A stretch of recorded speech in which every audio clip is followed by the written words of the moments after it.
Hola a todos. Cuando hablamos de Jeffrey Epstein y la familia real británica, toda la familia la acapara siempre el príncipe o expríncipe Andrew.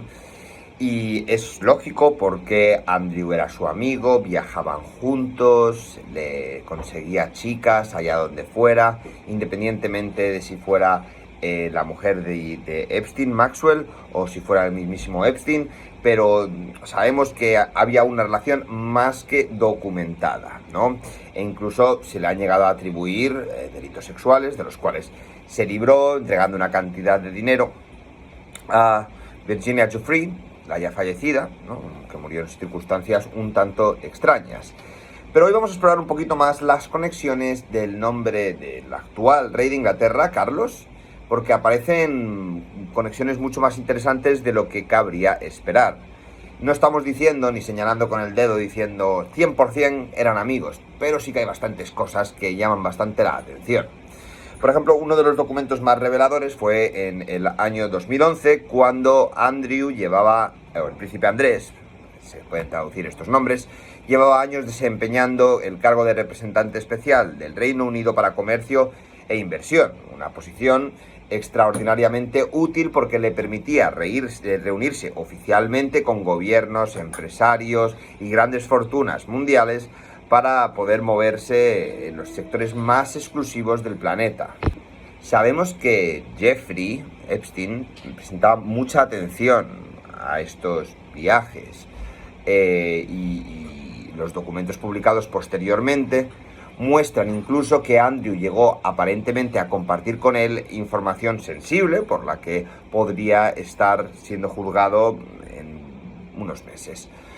No son simplemente dos hombres que se encontraban de vez en cuando, era acceso a información privilegiada de Epstein con Andrew y acceso a todo tipo de mujeres y dinero que le podía proporcionar Epstein a Andrew.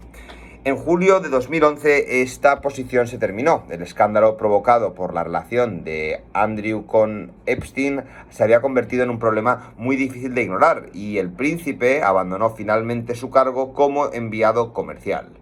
Lo realmente interesante aparece en los mensajes privados de Epstein de aquellos días.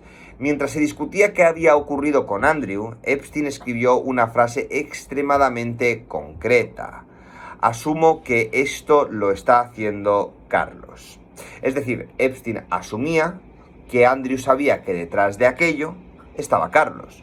No hablaba de la prensa ni del gobierno británico, ni de un periodista, ni de un funcionario anónimo, señalaba directamente al futuro rey. Y la importancia de este mensaje es bastante interesante, porque Epstein consideraba a Carlos un actor dentro del conflicto.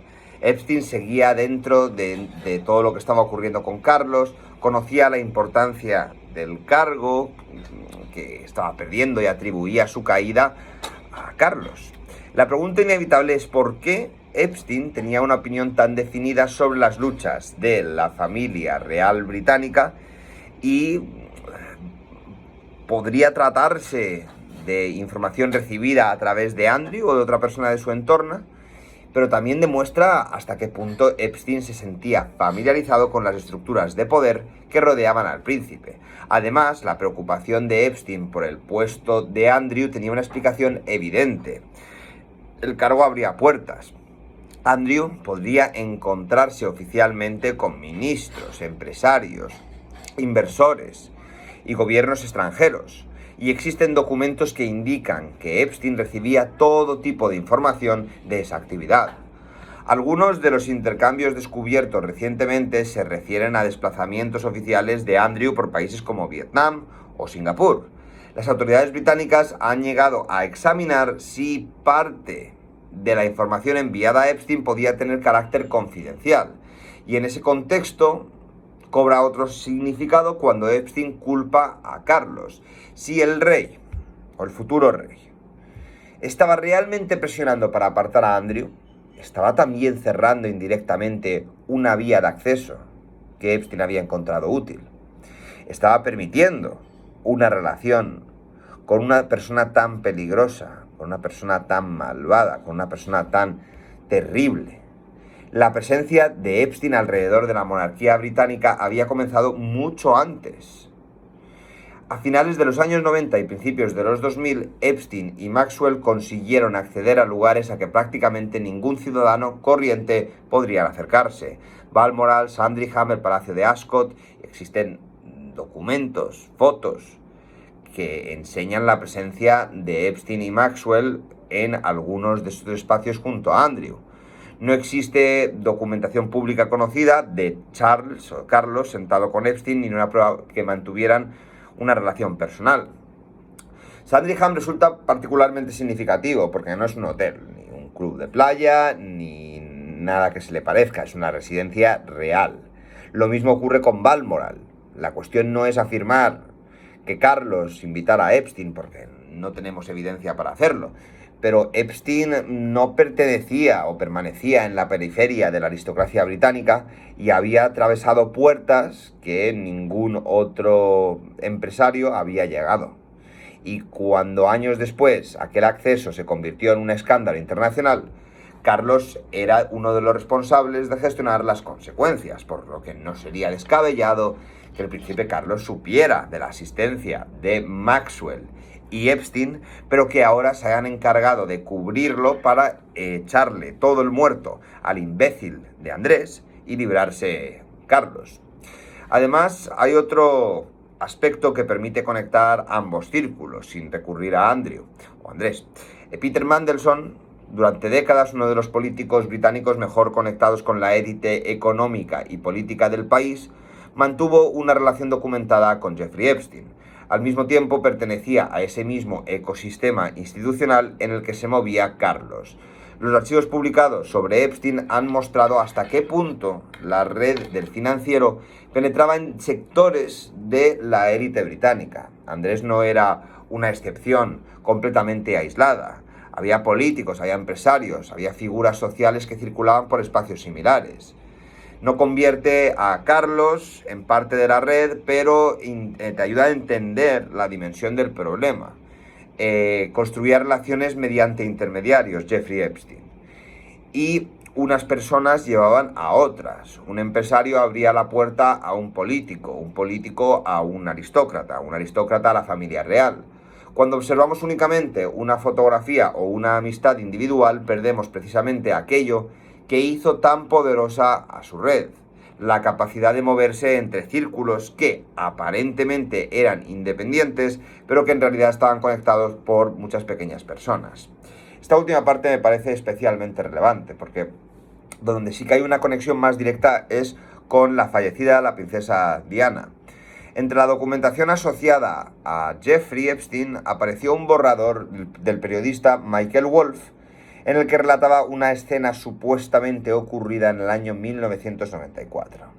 Según esta versión, mientras Carlos aparecía en televisión admitiendo públicamente su relación con Camila, Jeffrey Epstein se encontraba en una cena de la Serpentine Gallery sentado junto a Diana. Una versión del relato afirmaba que incluso Epstein tenía el brazo alrededor de ella. El episodio, sin embargo, nunca ha sido corroborado de manera independiente y existen diferencias entre los distintos borradores, por lo que sería irresponsable presentarlo como hecho probado. Lo interesante es que años después alguien preguntó directamente a Jeffrey por aquella historia y le pidió confirmar lo que había sucedido. Los documentos publicados no dan una respuesta definitiva, por tanto estamos ante una alegación más que una prueba.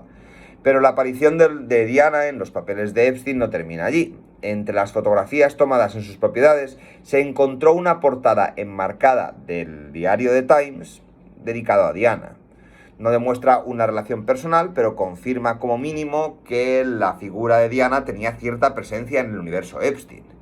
Y entonces llegamos a la parte más paradójica de toda esta historia. En 2011, Epstein culpaba a Carlos de haber contribuido a eliminar el cargo institucional de Andrew.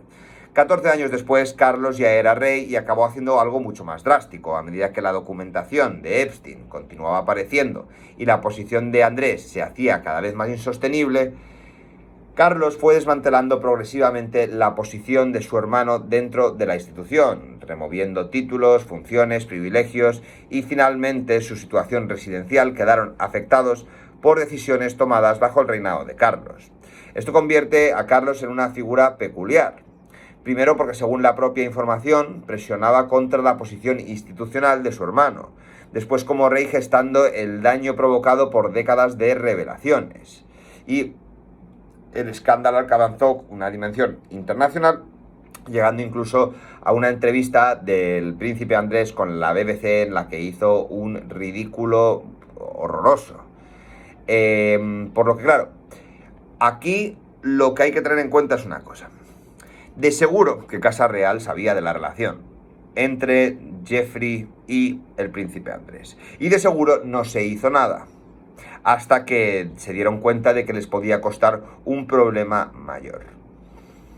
Lo cual es una absoluta vergüenza, porque ya que sabemos todas las maldades a las que se había dedicado este monstruo, tener una casa real que blanquea y que intenta proteger a sus miembros para que no sean asociados con ellos cuando sabemos que tenían amistad, después de la condena de 2008 que ponía a Epstein como un depredador, convierte el problema en élites contra la gente común. ¿Y Carlos está de parte de la gente común? Bueno, pues si una persona es especialmente vulnerable, puede llegar a pensarlo. Pero cuando algo sucede en Casa Real, todos son plenamente conscientes de ello, incluido esta amistad que se gastaban. Y seguro que hay mucha más basura debajo de la alfombra, pero eso ya será cosa de otro capítulo. Muchas gracias por acompañarme en el vídeo de hoy y nos vemos muy pronto aquí en A Prueba con Nota Alta. Adiós.